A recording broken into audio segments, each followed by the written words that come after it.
It's kind of an ode to fated lovers and wagons in the sky. Turned into a real banger, we say it's our trip hop song. It's also meant that we have been touring with a broken toy accordion ever since. It gets its own mic. So there you go.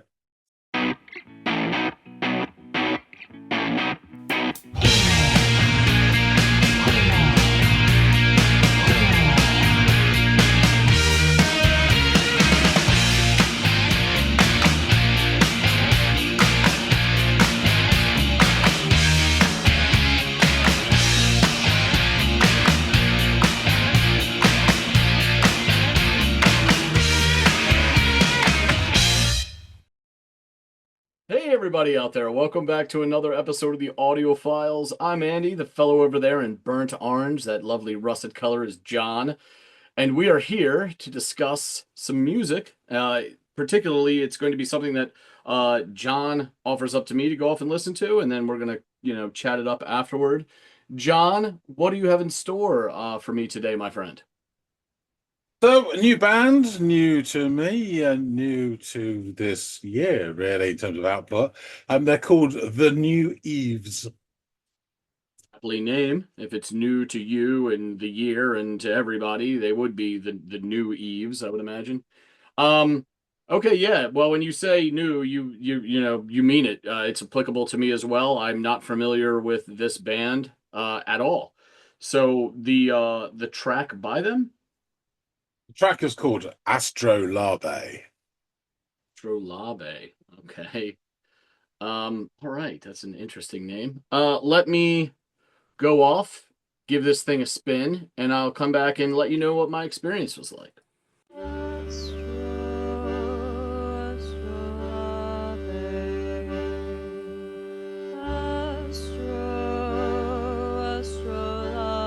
It's like an accordion. With your midnight eyes, child of carnal desire, child of fire.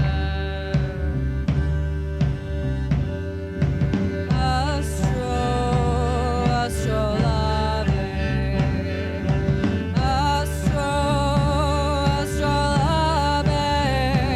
I saw you in the sky long before you were born, coming with the storm.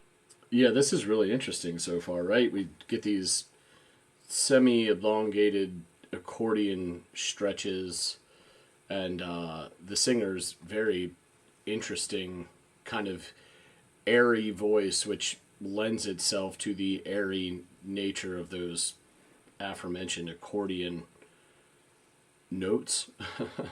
And she starts singing, but as that loose floor tom driven drum beat kicks in, and she veers away from the refrain of the titular line. She goes into the lyrics, with your midnight eyes, child of carnal desire, child of fire. Her voice gains fervor, and these scratchy strings start making appearance. There's really interesting musical texturing going on here between the accordion, her voice, that interesting, like less is more kind of drum beat, and now these scratchy string instruments. So let's just take this back a little bit and kind of relive the formation of the song and how it unfolds, and then we'll go from where we left off.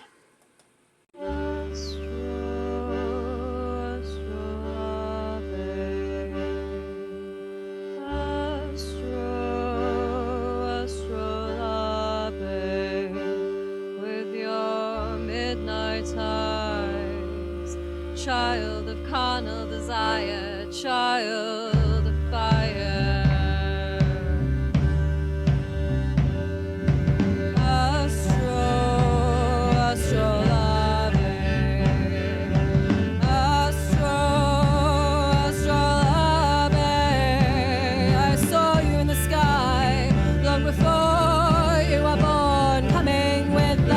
Passion there.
So for a second there, I thought she was actually, when she was talking about driving it to the edge, I thought it was like a Thelma and Louise moment, but quickly corrected me there with the clear reference to Bonnie and Clyde.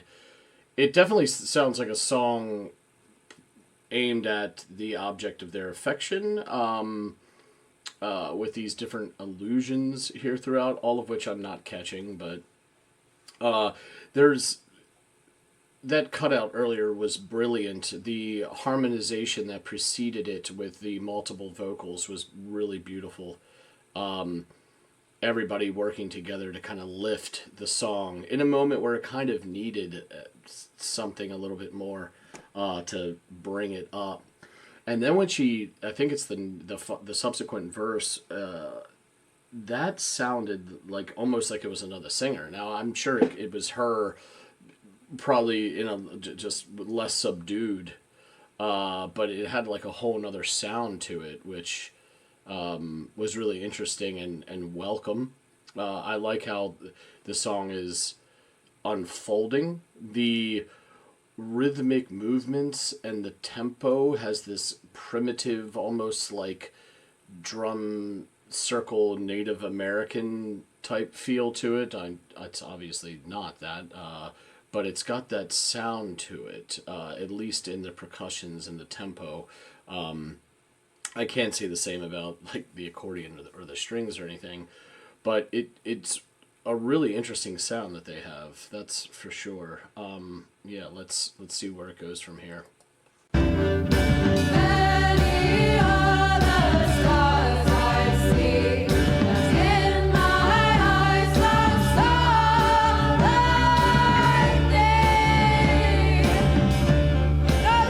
like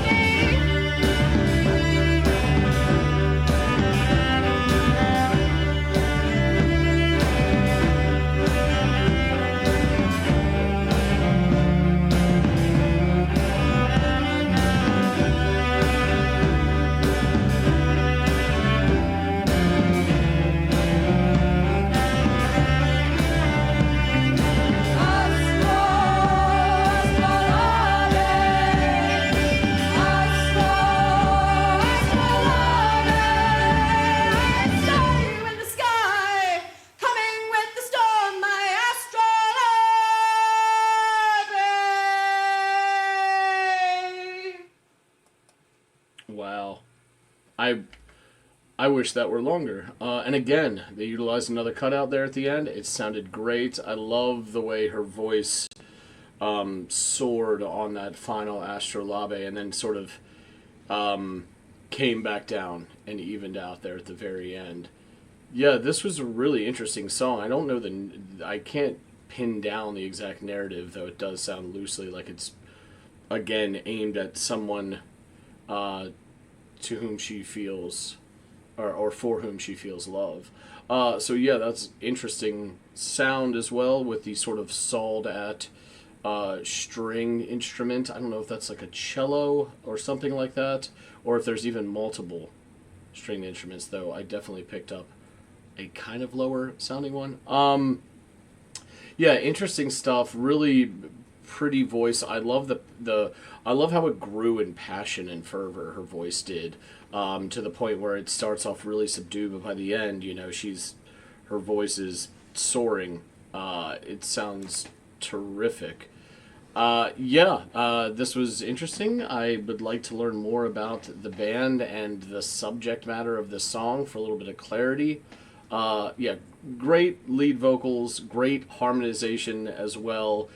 Interesting, I should say simple, but very interesting drum work that's happening throughout this. It's very tom-driven. I think I only heard the clasp of perhaps cymbals in the group vocal area or portion of the song. But yeah, I dig the textures. I dig the sound. I really love the voices throughout this one. So yeah, this was a welcome introduction that's definitely piqued my intrigue. I'd love to learn more about these guys and this tune. So I should say these gals. I meant guys in general, but to be specific, these gals. And yeah, I bet there is a guy who knows plenty enough about them to uh, give me a quick schooling on who they are and what they're about. So let's get back to them. This is the way. He's back. So you better listen to Astrolabe by the New Eves. Tell us your thoughts. Well, I gotta say, I was very happy that it didn't remind me at all of the P. Diddy single Astroglide. But yeah, so that was a nice break from. Sorry, I had to get my lubricant joke in there about P. Diddy. Yeah, this was nothing like Diddy. This is actually really, really interesting. It's super simple, and yet everything in it was very intriguing. The way it was deployed and used, and the textures in the song were like the number one thing that stood out to me. In fact, I think it was the kind of whole song centers around the musical textures within this, and it opens with this really with both airy elongated accordion notes as well as airy vocal delivery, in this case of the titular line sort of being repeated a couple times. And after delivering the line a few more times, she then sings the following lines: "With your midnight eyes, child of cardinal desire, child of fire." And those last lines unfold. As those last lines unfold, so do these like loose, like tom strikes that are very almost primordial sounding, like, the primitive drum beats imagined around a circle or something like that. And there are also these soon to come these frictious sounds of bow scratching against string, and the form or pardon me, and from here the drums grow a bit, as does the singer's, whose voice is now dialed up just a tad as she begins the verse again with that titular line she repeats like a refrain. And after she alludes to a storm, these other voices jump in, and they provide some slightly higher registered harmonies that really, really mesh well with her voice, and again add additional texture to the song. Together, they sing what I assume is the chorus. Many of the stars I see, but in my eyes, no star is like thee. No star like thee. I think I caught that correctly, or most of it. So it sounds like the song is centered around the object of her affection. The beat is more fully developed here, though still plotting in its own way, but with more intent. And the song has um almost, especially the beat and the tempo, has almost this Native American like feel to me and my ears. I don't think that this is anything akin to that. It's probably a coincidence more than anything, but there is something about this that reminds me again of, a firelit drum circle with these tom sounds. Now, I think during the harmonized chorusy part, I may have caught the only bit, and I could be wrong here, it was one listen, of like cymbal work or something metallic in the percussion that sounded a little bit more than just this tom driven motif that appeared throughout the rest of the track, if I'm not mistaken. So that was an interesting little change up as well. Um, the next verse is delivered with even more fervor than the last, and to me, it almost sounds like a different vocalist altogether. Like that's how much her voice has evolved or changed or come into sort of its own. So I, for a second, I was like, wait, is this even the same person? But I think it is. I just think she's now fully leaned into her, her capabilities as a singer. She's far less subdued like she was earlier. Um, Without context, the lyrical content becomes harder to diagnose. I know I'm picking up most of them, but I'm struggling to contextualize them. We get allusions to rattlesnakes and widow spiders, and some reference to being castrated and sealed in stone, which sounds like an awful fate. Um, I imagine, if anything, there are direct references to like historical figures or anecdotes or something like that, because they're so oddly specific, that I can't imagine that she just drew these up out of thin air. If she did, that's imaginative and maybe a little scary. Like you should probably, sit down with somebody and hash out those thoughts and feelings, because that's some heavy shit you're conjuring up. She then oddly compares her love to a dog with many colored something or others. I don't know what she said. And then to the more conventional burning sun. Like I've often heard love compared, or the passion of one's love compared to that of a burning sun. Very rarely has it ever been compared to a dog of a singular color or several colors. Even a dog in a Technicolor Dreamcoat I haven't heard compared to somebody's love. So I thought you started off a little rocky, but then okay, Burning Sun, I gotcha. I've heard that one before. At least that checks out. All the while, the beat and those sawed at strings continue to move the song along beneath this very passionate but puzzling narrative. Again, those strings super like just injecting the song with like all this really interesting texture. That is the word of the day when it comes to this track. Our singer questions whether the individual would like die for her or then put a gun up to her head. Um, Okay, that turned quickly. She questions whether they would drive over the edge, which instantly made me think of Thelma and Louise, of all things, you know what I mean? But then the next line confirms that I'm totally off base because there's an allusion as she howls to Bonnie and Clyde, which is an interesting, not exactly the healthiest of relationships. It's a bit of a Sid and Nancy, Bonnie and Clyde thing. You might want to also sit down with somebody and hash out that situation. Another chorus rich with those harmonies returns as the drums roll beneath and the bow works against the strings. And then this gives way to another stoppage from the instruments. And I love how this has been used throughout the song. I think they do it twice. There's like this break in the music and her voice kind of soars over top of that. So yeah, this one, the second one, the singer belts out the final stanza of lyrics. I saw you in the sky coming with the storm, my Astrolabe. And when she hits that second half of the final word, her voice sort of descends and then plateaus for just a second before the song abruptly comes to an end. So yeah, this was a really interesting number with some oddly specific lyrical references, many of which I didn't catch or correlate. Nonetheless, I love her voice and the accompanying voices that harmonize along with her. And the almost primitive tom-driven drum work was really intriguing as well. And of course, the strings provided all this, as well as the accordion provided all of this texture, as well as a dash of like tension whenever you have that kind of, yeah, I don't know if it's just a me thing or if that's a general consensus among listeners, but that scratchy sound can be so eerie and kind of like make you tense up a little bit, and that's I kind of got the vibe from that too. Especially like you add to it, die for me, or would you put a gun up to my head, and Bonnie and Clyde isn't exactly, the most wholesome of couples. So there's all this stuff going on in there lyrically that is only that tension from the strings only bolsters. So yeah, really interesting song. Tell me more about it and its meaning, as well as a bit more about this, as you mentioned, new band consisting of New Eves. Yeah, thanks for that. Yeah,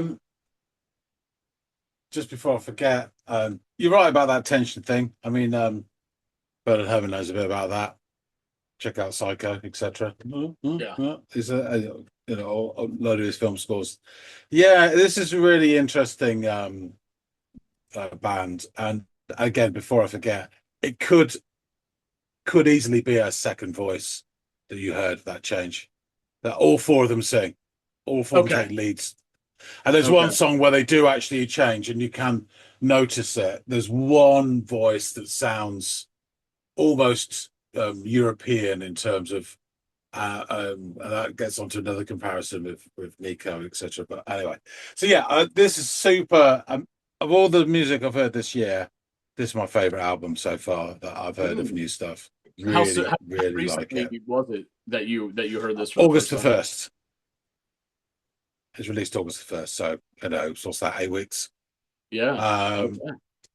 Yeah, so the New Eves are a British band from Brighton. They were formed in 2023, and they're described as folk, punk, garage rock and neo-feminist and lots of other stuff as well. They consist, there's not a lot about them. I managed to glean some stuff mainly from articles. So they consist of Violet Farah, guitar, violin, and I think main vocals in this, I believe. Nina Winder Lind, cello, guitar, vocals. Kate Major, bass vocals, and Ella Una Russell, drums, flute, and vocals. So this song is the fifth track from their debut album, The New Eve is Rising, which was released 1st of August 2025. Is that the thumbnail from the video? It Yeah. kind of looks could be. Okay. Them It's with just a so pennant funny. sort of thing. Okay. Yeah. Really interesting. I mean, the first song is called The New Eve is Rising, and it starts off as a spoken word manifesto about the traditional, Eve figure, but the new Eve, she eats the seeds, she has blood red fruit trees dripping down her lips and down her thighs, and she does this and does that. And it's almost like I think Gabs in pace and singing, it's really interesting. And that sets the scene for the rest of the album. It's fantastic. Yeah. So The Observer, album of the week, and they said the all-female quartet Craw Acid, searing vocals amid brutish guitar work, livened by Nina Winderlin's scraping, lowing cello in the grand tradition of John Cale's contribution to the first two Velvet Underground albums. When they lock into a belligerent groove, just like The Fall or The Bad Seeds, they conjure worlds beyond words with their aggregate intensity. There's a lot of references to their sounds from other bands, which is really interesting. That's why I've kept in a few here. DIY website. It's not often that you can say with any authority that a new band or artist truly have no comparable contemporaries. But since emerging on the scene in 2023, Brighton-based quartet The New Eves have stood as the sole inhabitants of their ever-intriguing niche. Standing, or more likely sitting astride a horse, at the crossroads between ancient folk traditions and experimental rock stylings, the band are an emphatically multimodal proposition, bringing to mind The Wicker Man and the work of Angela Carter as much as they do Patti Smith, The Slits, or the Velvet Underground. From rich biblical imagery and warped pastoral scenes to screeching, string-led tension and howling invocations, its 9 tracks somehow encode a considerable might without ever feeling heavy. Quite the opposite, in fact. If anything, The New Eve Rising is a playful exercise in boundary pushing and performance. So like you mentioned there about string-led tension. The Guardian, they sort of did their nuts over this. There's a frequent suggestion that the band are sonically sui generis. In quotes, we weren't consciously inspired by any other musicians. It was like we created a new universe of paradise without ever realizing that's what we were doing. The Velvet Underground are the only band I could compare us to. There's a similar spirit there, but the New Eves aren't about genre. And then Guardian continued to write, any alternative rock band that deploys strings to scrape and drone are almost inevitably going to attract some kind of comparison to John Cale era Velvet Underground. But intentional or not, there's also plenty of other reference points you might reasonably mention to describe the music on New Eve's debut album. Some of the Raincoats' rickety post-punk exploration seem to haunt its sound. Yeah, I got on with that. A couple of tracks, albeit relocated from Notting Hill to a more pastoral setting. So does the lo-fi avant-garde garage rock of the early 80s, The Fall, which is audible amid its simple riffs and relentless drumming of Highwayman as the second track. And yet, if there were plenty of artists other than the Velvet Underground who you could compare the New Eves to, from trad folk to distaff anarcho-punk to hippie whimsy, the band's central point still stands. Whatever ingredients went into the recipe, the result doesn't ultimately sound much like anything else, and there's often something rather thrilling being in its presence. Yeah, so there's plenty of other reviews, and they mention a lot of the same things. The Wicker Man. There's this pagan quality to some of their stuff, like you said about ancient songs around a campfire. And Yeah. I guess your reference Native American. With us, it's Druids or something, same Exactly. shit. Velvet Underground, big time. As particularly John Cale's work, with his droning strings. Patti Smith as well. There's some of this sort of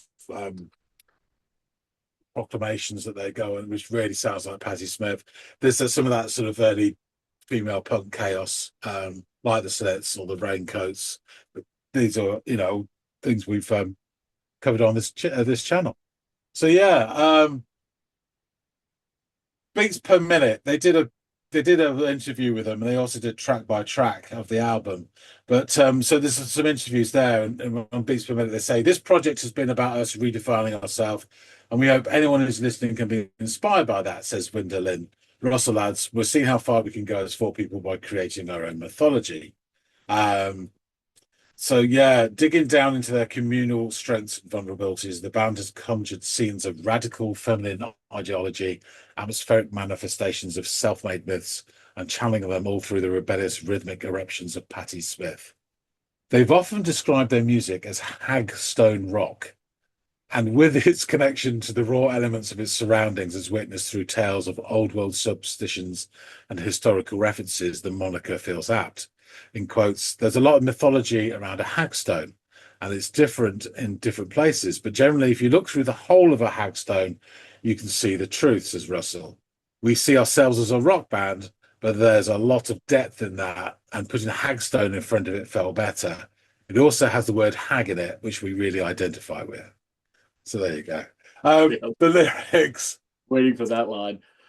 You know what's interesting? Their sound. Now that I've thought about it a little bit and trying to, like, you brought up genre and comparisons, and of course that's the last thing they want out of us. Of course, it's the first thing the mind wanders to when you're challenged like that, even past points. And I heard in a lot of the violin work, or not violin work, but the string work actually sounded like cello to me. I think you've confirmed just about as much. Both. But remember when we did the horse flies and all the texture that was added with the string? Yeah. That kind of, it's not the same, but it sounds like something that, or a same mindset that they would have. So getting that weird tension and creating atmosphere through the strings, that's one of the first things that came to mind as this was all unfolding in real time and we were talking about this. So that's really interesting. I love their sound. It sounds awesome. Actually, as soon as you said horseflies, I remember me just thinking I went to campfire imagery as well with that song. Yeah. Yeah. There you go. Lyrics. Astrolabe, astrolabe, astrolabe, astrolabe. With your midnight eyes, child of carnal desire, child of fire. Astrolabe, astrolabe, astrolabe, astrolabe. I saw you in the sky long before you were born, coming with a storm. Many are the stars I see, but in my eyes no star like thee, no star like thee. There are rattlesnakes and widowed spiders rise up from below. Naked I wake, castrated, sealed in stone. My love is like a dog with many coloured gloves. That's the best guess. Okay. Good. But there's nowhere that says what that last word is. But it really sounds like gloves to me. And it could be anything. Yeah, it's not the official lyric. Everywhere I went, it just had many coloured question mark. But to my idea, it does my ear sound, and I'm not great at words, but it sounds like gloves. Okay. And I think it's just a weird. And what else could it be? A dog with many coloured, whatever. Anyway, my love is like the burning sun. It can't be concealed. It cannot be undone. Would you die for me, baby? Put a gun up to my head. Would you die for me, baby? Would you drive over the edge and be the Bonnie to my Clyde? We just drive. We just drive. Many other stars I see, but in my eyes, no star like thee, no star like thee. Astrolabe, astrolabe. I saw you in the sky, coming with a storm, my astrolabe. I will say this, her voice is not perfect, but it's really expressive. So just, you can hear the faults and the little crack and stuff like that in her voice, but it's just so expressive that it works so well. And it's distinct too, which gives it character, which makes it appealing. Yeah, exactly. Despite it's not auto-tuned. Little imperfections in it, right? And to the point where the imperfections is what makes you like it. It becomes part of the charm and the organic, natural feeling of it. So yeah, I'm with you on that. So just another quote from the band from via Broadside Hacks, and they said that drawing inspiration from lovers across the centuries, from the love letters between Heloise and Abelard in medieval France to Bonnie and Clyde's romantic partnership in crime in 1930s America, the New Eves bring you something that feels both modern and ancient. The song's refrain, "Many other stars I see, but in my eyes no star like thee," can be found on a 17th century golden posy ring that is housed in the British Museum, once given as a love token. The line embodies the feeling of the song, of a love that is both fated and cosmic. And a quick quote from that Beats Per Minute article in the track by track. They said, Violet wrote Astrolabe on a toy accordion during our residency in Cornwall a couple of years ago when they first started their residency down in Cornwall. It's kind of an ode to fated lovers and wagons in the sky. Turned into a real banger, we say it's our trip hop song. It's also meant that we have been touring with a broken toy accordion ever since. It gets its own mic. So there you go. So that's the New Eves. I tell you what, the whole album's, I mean, it's not for everyone. I bloody love it. And it's awesome. Really, really interesting. There's 4 all-female bands that brought out albums this year that I've got. Horse Girl, I tried and it was blocked instantly. I will try and find another track for the album this year. And there's another one coming up in the next week or two. But it's a different genre, but really nice. All-female band as well. So really impressed. But this is, as I say, it's my favourite as a whole album. It really works and ticks my boxes.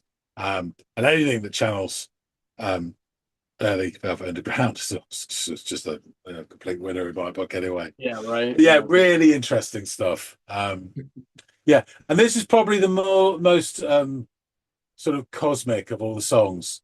There's some that are a bit more driving and earthy, which were probably more immediate, but I think this one's a bit more sort of spiritual, kind of, and there's a bit more that relies on the atmosphere a bit more. The bass player is really good, but they would do is they start. She's very melodic in a sort of Peter Hook way, but not quite at that high end of the fretboard. But low end. But when they want to inject something, so they're having the bass and guitar, and then in will come the cello with these big sweeping sort of bowing, and that just drives everything forward. Really, really lovely sound. Yeah, that sounds intriguing. And then the closing song of the album's got like a sort of a flute, which is this wandering sort of impish flute. It's really lovely sound to it as well. Yeah. Anyway, the New Eves. I'd like to check out more by them, whether it's you bringing them to the channel or me going off on my own. They definitely have piqued my interest with their very original sound, for sure. Yeah, great. Thanks for listening to this, Andy. Folks out there, tell us what you think. Please hit the like button if you like this. I know it's a new name. I don't know if they got much publicity, so I don't know how many people will watch this, but hopefully those who do will enjoy it. So please do hit the like button if you like this, and drop some comments. I'd love to hear what you think about this. If you guys have got thoughts on the New Eves or heard any other stuff, yeah, love to hear from you. Always interested to get your spin on things. If you haven't subscribed already, please do. I'd really appreciate everybody who does support the channel, onwards and upwards. That being said, thanks so much for watching, and we'll see all of you in the next episode of the Audiophiles. See you later, guys.